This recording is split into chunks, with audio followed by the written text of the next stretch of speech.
நினைச்சு பார்த்தா என்ன ஆகுது, வானத்துல இருந்து விழுகுது. அதை வந்து கொத்தமல்லி விதை மாதிரி இருக்கும், அதை கலெக்ட் பண்ணிட்டு என்ன செய்யணும், அதை வந்து அரைச்சு இல்லாட்டி இட்லி மாதிரி அவிச்சு சாப்பிடுவாங்க அந்த காலத்துல. சரியா?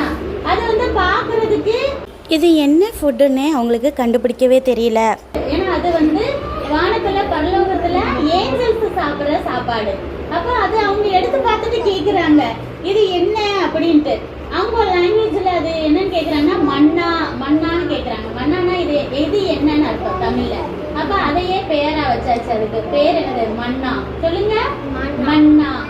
ஆமா. அப்ப காடைகள் கொண்டு வந்ததே என்ன செய்யறாங்க, சாப்பிட்டு நல்ல நிறைய திருப்தியா நான்வெஜ்ஜும் சாப்பிடுறாங்க, அப்பமும் கிடைக்குது. சரியா?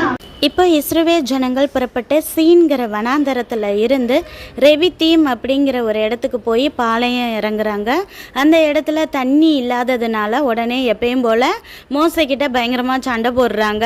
எங்களுக்கு குடிக்க தண்ணியே இல்லை, எங்கள் ஆடு மாடுகள் எங்களையும் எங்கள் பிள்ளைகளையும் தண்ணியே இல்லாமல் இங்கே கொன்று போடுறதுக்காக எங்களுக்கு கூட்டிகிட்டு வந்தீங்க அப்படின்னு சொல்லிட்டு பயங்கரமாக மோசைகிட்ட சண்டை போடுறாங்க.